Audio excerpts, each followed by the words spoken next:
오늘 우리에게 주시는 하나님의 말씀은 갈라디아서 4장 말씀입니다. 12절부터 20절까지의 말씀이 되겠습니다. 갈라디아서 4장 12절부터 20절까지의 말씀을 깊이 묵상하면서 저와 함께 교독하도록 하겠습니다. 제가 12절 말씀을 봉독해 올립니다. 형제들아, 내가 너희와 같이 되었은즉 너희도 나와 같이 되기를 구하노라. 너희가 내게 해롭게 하지 아니하였느니라. 내가 처음에 육체의 약혼 말미암아 너희에게 복음을 전한 것을 너희가 아는 바라.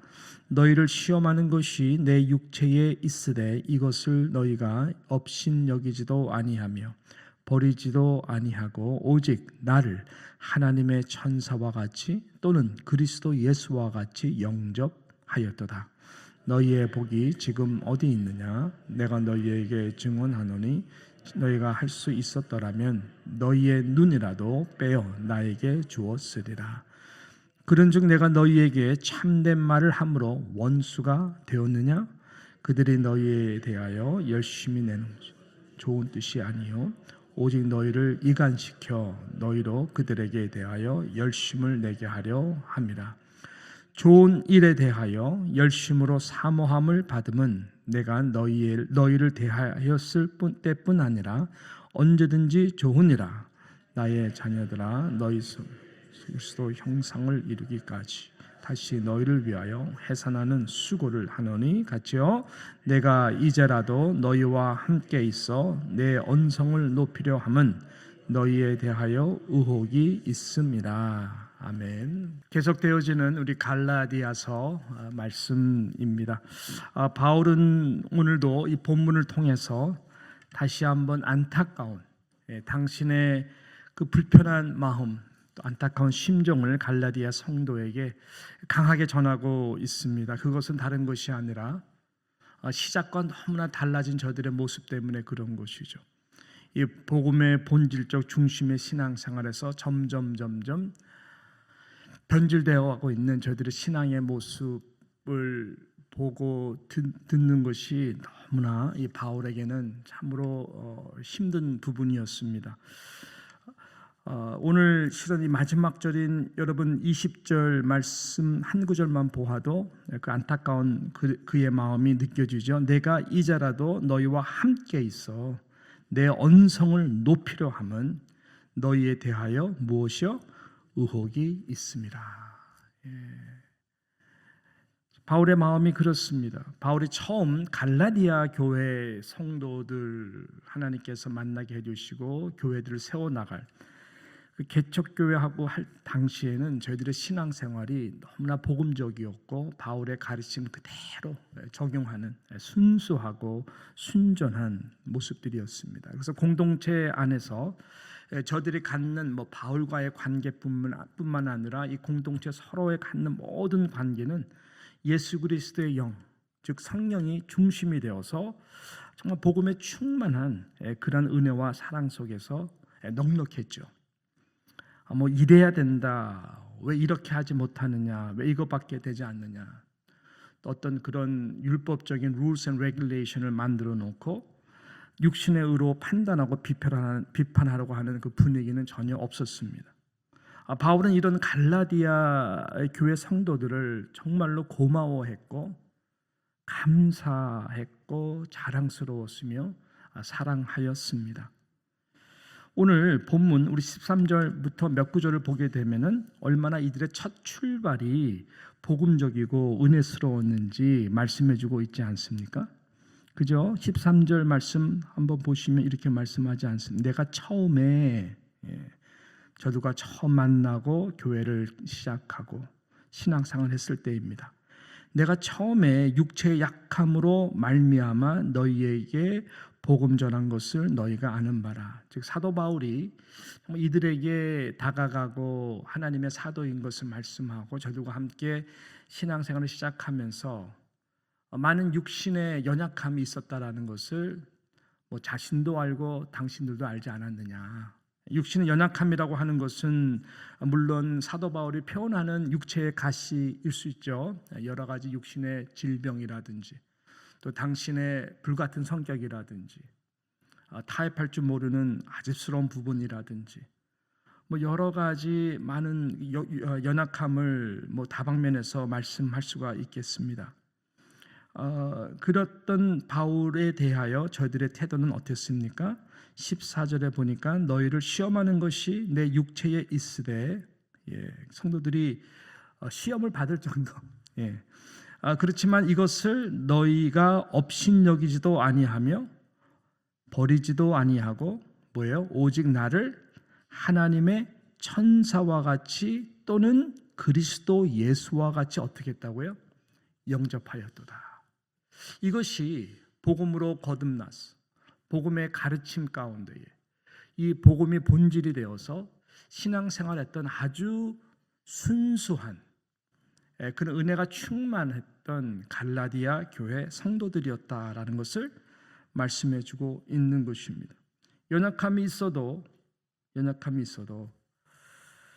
하나님의 종인 이 사도 바울을 사도로 여겨주고 천사 정도가 아니라 이 말씀 그대로 우리가 말씀드린다면은 마치 예수 그리스도와 같이 저희들을 여겨줄 정도였다라고 하는 것이죠.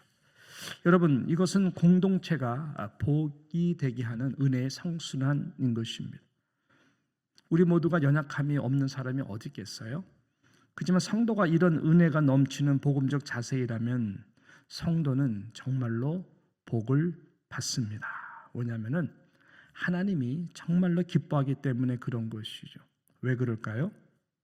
그 연약함이라고 하는 것은 교만하지 말라고, 교만하지 말라고 하나님이 주신 은혜의 도구이기 때문에 그런 것이죠. 이것을 깨닫는 데는 굉장한 시간이 많이 걸려요. 그래서 바울에게도 연약함이 있었죠. 또 뭐 성도라고 연약함이 없었겠습니까? 그렇지만 이런 부분을 육신의 의로 삼아 비판하는 것이 아니라 그것마저도 그렇기 때문에 귀하게 여겨줄 수 있다면, 불쌍히 여겨줄 수 있다면 그 그릇에 하나님이 얼마나 많은 복들을 부어주실까요? 그래서 바울은 15절에 이렇게 말씀하는 거예요. 뭐라 그래요? 너희의 복이 언제? 지금. 너희의 복이 지금 어디 있느냐? 처음에 순전하고 순수하게 서로의 연약함이 있음에도 불구하고 십자가의 사랑으로 정말 서로 용납하고 복음이 되도록 신앙생활할 때의 복과 지금의 복을 한번 비교해봐라. 공동체적으로나 개인적으로나 모든 관계에서 맺는 복들을 한번 봐라. 너희의 복이 지금 어디 있느냐라고 말씀하는 것이죠. 내가 너희에게 증언하느니 너희가 할 수 있었더라면, 여러분 그 사랑의 복음의 씨앗이 점점 커져서 너희의 눈이라도 빼어 나에게 주었으리라 라고 말씀하는 것이죠. 그 사랑의 복음을 통한 그 은혜가 얼마나 커져서 그 사랑으로 시작해서 계속 사랑이 자랐더라면 너희가 나의 육신의 연약함 중에 하나인 안질, 내가 눈으로 굉장히 고생하는 거 알면 너희들의 심정은 지금 나를 비판하고 사랑에서 멀어지고 식어진 것이 아니라 오히려 지금 정도면, 지금 정도의 연수면 너희들의 눈을 빼어서 나에게 대신 주는 것도 당연하다라고 생각할 정도로 신앙이 성장했으리라. 그러면 얼마나 너희들의 신앙을 통해서 하나님의 복이 임하겠었겠느냐. 이걸 다 놓치고 있다라고 하는 것이죠. 너무 안타까워하는 것이죠. 그래서 바울은 지금 이 부분에 대해서 굉장히 조심스럽게 그러나 영적인 진단을 가지고 이렇게 16절에 바로 말씀하는, 그런즉 내가 너희에게 참된 말을 함으로 원수가 되었느냐, 이 정도까지 간 거예요. 너무나 변질이 되어 지금은 바울의 사도성과 그의 복음의 본질적 가르침에서 벗어나 육의 율법에 다시 종이되어서 이 거짓 교사들의 이간적인, 이간이라는 단어가 나오죠. 이간에 미혹되어 바울을 비방하게 되는 자리로 너무나 많이 치우쳐 가고 있는 것이 안타까운 것이죠. 그래서 갈라디아 3장 3절 말씀이 딱 연결이 되는 건데 너희가 이같이 어리석으냐 성령으로 시작하였다가 이제는 육체로 마치겠느냐 라고 하는 이 말씀의 의미가 바로 이런 것인 것입니다. 여러분 무엇이 결국 서로가 원수가 되게 하는 것일까요? 놀랍게도 육신의 의를 내세워 그것이 남의 비판의 잣대가 될 때인 것입니다. 결국은 명분은 하나님의 말씀이라고 하지만 자신의 의적 신앙을 드러내는 종교 생활이 사람들을 원수로 만들게 하는 것이다라고 하는 것이죠. 그러나 바울은 이것은 절대로 성령이 주는 은혜의 법이 아니다 임을 로마서에서도 강조하고 또 작은 로마서라고 하는 갈라디아에서도 남은 내용들을 통해서 이제 여러분께서 5장 6장을 보시게 되면은 결론이 이거거든요. 남은 내용들을 통해서 강력하게 지금 전하고 있는 것입니다. 여러분 잘 들어보세요. 예수 그리스도의 십자가는 모든 인간의 자신의 율법의 의와 정죄로 매이게 하는 육신의 법을 완전히 성취하시기 위해서 주님 자신이 못이 박힌 단번의 사건인 것입니다. 그러므로 잘 들어보세요. 십자가 외에 저와 여러분에게 사도 바울에게 이 말씀을 듣는 갈라디아 교회 모든 성도들 아니 복음을 알게 된 모든 하나님의 백성들에게는 율법적 의와 자랑은 단 한 점도 단 한 행위도 자랑이 될 수가 없습니다. 하나님만 하나님의 심판대에서 칭찬해 줄 수 있으면 칭찬해 주는 것이죠. 실은 칭찬받는 모든 대상들의 공통점은 다 잊고 있다라는 거예요. 내가 언제? 아니야 네가 그랬어. 아니 내가 언제? 아니야 네가 그랬어. 내가 갇혔을 때에, 내가 배고플 때에. 제가 언제요? 네가 그랬어. 적은 소장. 너는 다 잊고 있지만 너는 그랬어. 근데 반대의 사람들은 뭐예요? 의로 예수의 이름으로 내가 뭐를 하고 내가 너를 도무지 알지 못한다. 모든 육신의 의의 신앙의 자랑에 사로잡혔던 자들, 세상에서 인정을 받고 칭찬을 이미 받았다고 사는 사람들이에요. 그러니까 굉장히 여러분 신앙생활이라는 것이 굉장히 단순하지만 너무 어려워요. 그래서 예수님이 십자가에서 다 몫이 박혀서 이루셨기 때문에 뭐를요? 율법적 육신의 의와 신앙의 자랑이 될 만한 모든 것들. 그래서 우리는 단 한 점도 행위도 육신의 자랑이 될 수 있는 것이 없다라고 하는 것이에요. 이것이 갈라디아서가 말하는 복음이고 원래 복음의 메시지인 것입니다. 있다고 생각하시고 자랑하신다면 여러분은 아직 그 부분이 십자가에 완전히 못이 박혀 있지 않는 옛사람이 죽은 상태가 아니라 옛사람이 살아있는 상태예요.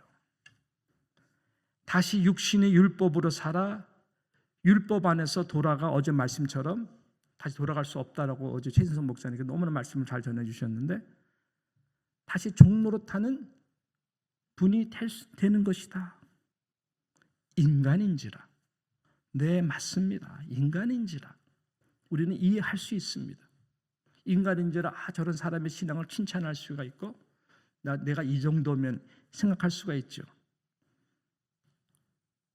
그러나 그래서 당신은 아직 성령의 사람으로 그 부분만은 살아가지 못하는 것인 것을 아셔야 돼요. 성령과 이 육신의 법을 이루고 하는 것은 원수예요, 원수. 그래서 바울이 내가 지금 참말을 함으로 너희가 원수가 되려 하라느냐가 바로 그 맥락인 것이죠. 어떤 관계를 말하는 것이 아니라 관계가 원수가 되도록 만든 저희들의 육신의 아직까지 율법의 의로 종노릇하는 그 마인드 때문에 그런 거예요. 그래서 여러분께서 정말 중요한 이 부분인데 그래서 5장 1절을 좀 왜냐하면 이제 다음 주 토요일 날은 카바를 안 하니까 물론 우리 버튼 이어서 하시는 우리 목사님들이 잘 아시겠지만 제가 좀 침범을 하지만 오늘 너무나 중요하기 때문에 이것을 정확하게 좀 말씀을 드리고 저는 좀 마치려고 하거든요. 그래서 5장 1절을 좀 보시면은 중요한 말씀이 이 가운데 몇 구절이 있습니다. 5장 1절 같이 함께 읽겠습니다. 그리스도께서 우리를 자유롭게 하려고 자유를 주셨으니 그러므로 굳건하게 서서 다시는 종의 멍에를 매지 말라. 종이라는 것이 바로 육신의 옛 모습의 율법의 자랑적 신앙을 말하는 것입니다. 그래서 자유하는 것, 그래서 굳건하게 서야 되는 부분을 말씀하는 것이죠. 복음 안에서의 참 자유, 예수 그리스도 안에서 참 자유, 십자가에서 당신께서 다 율법의 의를 위해서 다 죽으심으로 이루신 그 율법 안에서의 참 자유를 말하는 것입니다. 그러기 위해서는 우리는 육신의 율법, 자신의 신앙의 의를 자랑하면 안 된다고 말씀드렸어요. 다른 법, 우리는 다른 법에 바운드가 돼요. 왜냐하면 법은 굉장히 중요하거든요. 다른 법에 바운드가 돼요. 그렇지 않으면 우리는 너무 자유가 판정이 되거든요. 은혜를 너무나 가볍게 여기거든요. 이것 또한 너무나 무서운 죄예요.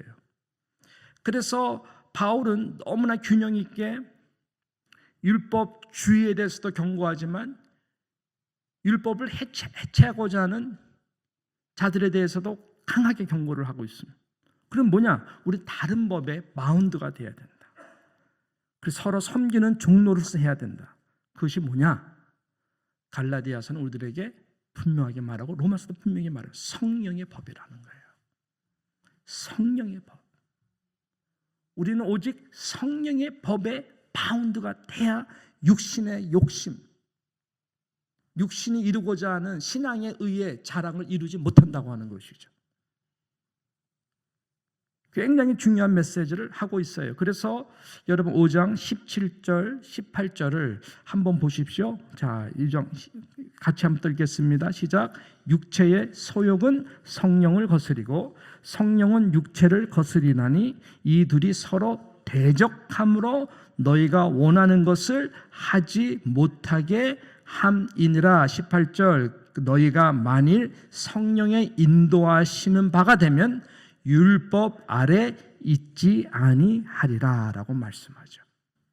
이게 원수지간이다. 육체, 성령. 성령은 육체를 거스리고 서로 대적할 원수. 그래서 결국은 우리가 신앙생활, 복음으로 시작하고 성령으로 시작한 신앙생활이 열매를 맺지 못하도록 끊임없이 이것이 얼마나 우리들을 방해하느냐. 그래서 성령의 인도하심을 받고 그 법. 우리가 결혼식을 하게 되면 서약이 시가 있어요. 굉장히 중요한 시간이죠. 감정적으로 뭐 격하든 격하지 않든 되게 오피셜한 시간. 뭐를 물어봅니까? 의리를 물어보는 것도 아니죠. 어떤 도덕적인 면을 물어보는 것이 아니죠. 완전히 신랑과 신부가 하나가 되는 그 연합, 어떤 상황 속에서도 서로가 반드시 하나님 앞에서 묶어주시고 한몸된 것을 지켜나가야 되는 이 언약적 관계를 서약하죠. 그 사람도 끊을 수 없는 그 부분을 서약하는 것입니다. 그러면은 더 이상 과거에 매였던 부분에서 우리는 자유하는 것이 아니라 그것에서 자유하면서 부부 안에서 바운드가 또 돼야 돼요.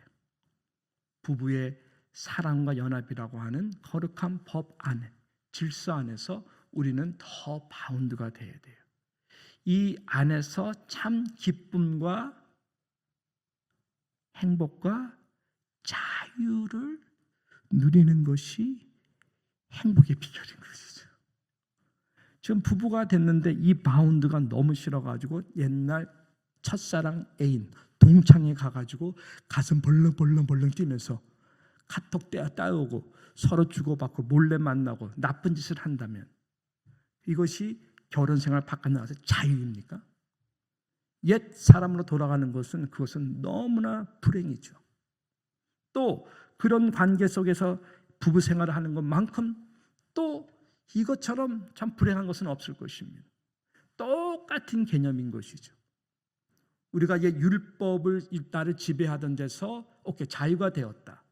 예수님이 다 십자가에서 못 박아서 해결해 주셨다. 남은 것은 은혜다. 자유한다. 이거 아니거든요.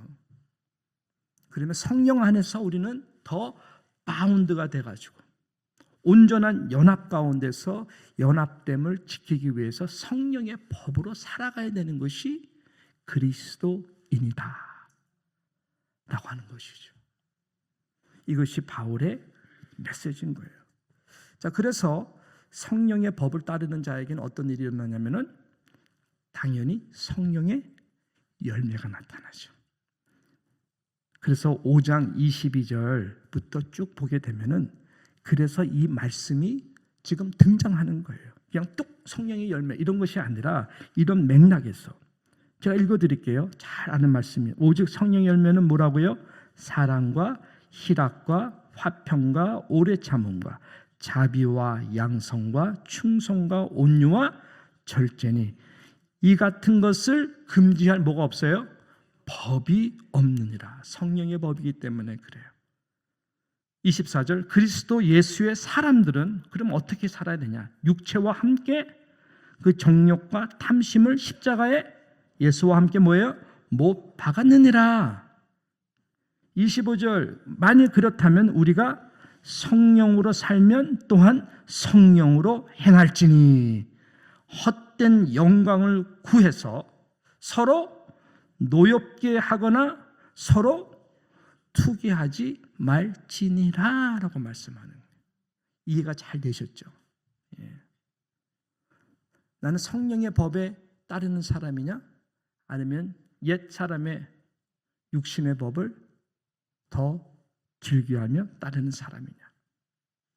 성령의 법은 그래서 성령의 열매를 맺도록 하는 것입니다. 이것이 하나님의 대안인 것이. 이 모든 열매는 복음의 가장 영광스러운 열매인 무엇일까요? 예수 그리스도의 형상을 담게 하는 열매인 것입니다. 복음이 낳는 열매는 성령의 열매인데 성령의 열매 자체가 목적이 아니라 성령의 열매를 맺는 모든 하나님이 원하시는 목적은 바로 예수 그리스도의 형상을 닮아가는 것이 그리스도인이다. 이것이 바울이 우리들에게 말씀하는 거예요. 이것은 절대로 육신의 율법의 의로 이룰 수가 없다라는 거예요. 원수다. 예수님을 닮아가는 그 모습에 모든 것이 방해되는 것이 율법의 의다라고 하는 것이죠. 왜? 그것은 자랑이 되거든요. 내가 이 부분을 잘하니까 잘하지 못한 사람들에 대해서 항상 불편한 마음을 갖는 거예요. 근데 율법이라는 것은 내가 많이 지켜도 잘못 지키면 똑같은 율법 아래 저주 안에 있는 죄인인데 누가 누구에게 뭐를 한다는 것입니까? 그래서 예수 그리스도의 형상, 성령의 법. 자, 오늘 본문으로 마지막으로 마무리하거든요. 19절로 돌아옵니다. 오늘 본문 이 19절 말씀이 그래서 요절 말씀이 되는 것이죠. 같이 읽습니다. 시작. 나의 자녀들아 너희 속에 그리스도의 형상을 이루기까지 다시 너희를 위하여 해산하는 수고를 하노니. 이해가 되셨죠? 그래서 바울은 다시 지금 이 본질서부터 멀어진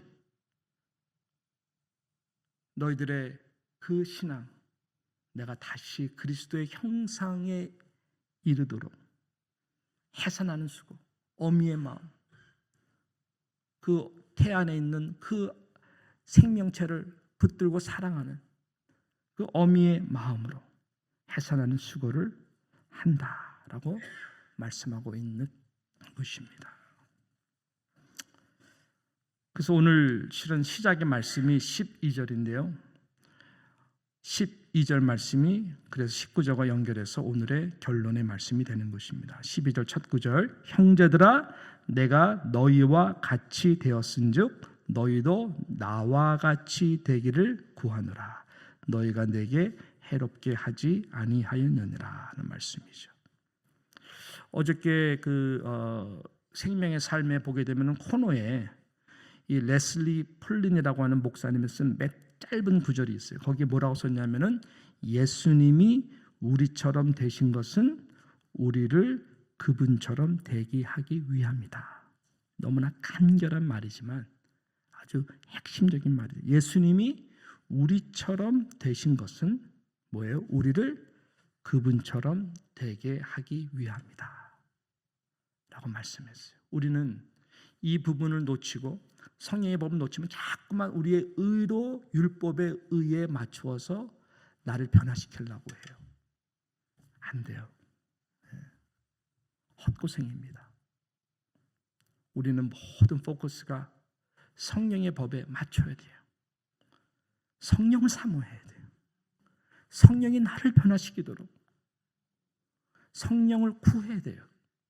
성령이 그래야 예수 그리스도를 닮아갈 수 있도록 우리에게 성령의 열매를 맺도록 하시는 거예요. 하나님이 그것을 가장 기뻐하시는 것입니다. 그것이 바로 그리스도의 형상을 이루기까지 우리 안에서 여러분들의 자녀를 바라보면서 또 우리 교회라고 하는 공동체를 바라보면서 여러분의 담임 목사를 보면서 우리 부교육자들을 보면서 우리 당회원 장로님들을 바라보면서 연약함들이 다 있지만 그런 마음으로 서로 함께 다시 복음으로 돌아가서 성령의 법을 함께 이룰 때에 하나님께서 개인 모두에게 공동체에게 상상을 초월하는 하늘의 신령한 복과 이 땅의 놀라운 하나님의 나라의 기름진 복들로 우리 모두를 채워 주실 것입니다. 이러한 은혜가 오늘 하루를 살면서 묵상하시고 또 그런 우리 뉴욕 장로회가 될 수 있도록 함께 마음을 모아 기도하실 수 있는 저와 여러분 되시기를 주님의 이름으로 축원합니다. 기도합니다. 하나님 감사합니다. 왜 바울이 갈라디아서를 통해서 그렇게 지속적으로 그의 불편한 마음을 하나님 아버지 쏟아부었는지를 조금씩나마 알 것 같습니다. 아비의 심정, 어미의 심정, 복음으로 나온 저들이 변질돼가는 복음에서 멀어진 모습들을 바라볼 때에 좀 하나님의 안타까운 마음, 예수님의 십자가의 죽음의 의미가 마치 변질되어 미호로 도활아가는 성령의 역사가 점점 사라져가고 메마른 저들의 심령 가운데에 뚜껑을 열어봤더니 정말 삶의 평안이 없고 감사가 없고 기쁨이 점점 사라지며 무엇보다 삶 가운데에 영적인 열매와 복이 메말라가는 모습들을 바라보며 어떻게 해야 다시 예수 그리스도 중심의 삶을 살 수 있는지에 대하여 말씀 통해 가르쳐 주시니 감사를 드립니다. 하나님, 시대는 2000년이 넘었지만 이 진리는 지금도 모든 교회 가운데에, 모든 성도들 가운데에, 모든 하나님의 종들 가운데에 이 말씀이 복음임을 깨닫습니다. 울 수 있는 마음을 주십시오. 성령 하나님을 더욱더 사모하며 주님을 닮아가는 해산의 고통이 우리 스스로가 성령 안에서 노력하게 하여 주시고 오직 성령의 법 아래서 서로 종노릇하며 하나님 사랑 외에는 빚지는 것이 없는, 그래서 오직 십자가만이 자랑이 되는 그러한 우리의 신앙이 될 수 있도록 겸손하게 우리 모든 한 분 한 분들을 복되게 하여 주시옵소서. 주님께 모든 것 의탁하오며 예수님의 이름으로 기도드리옵나이다. 아멘.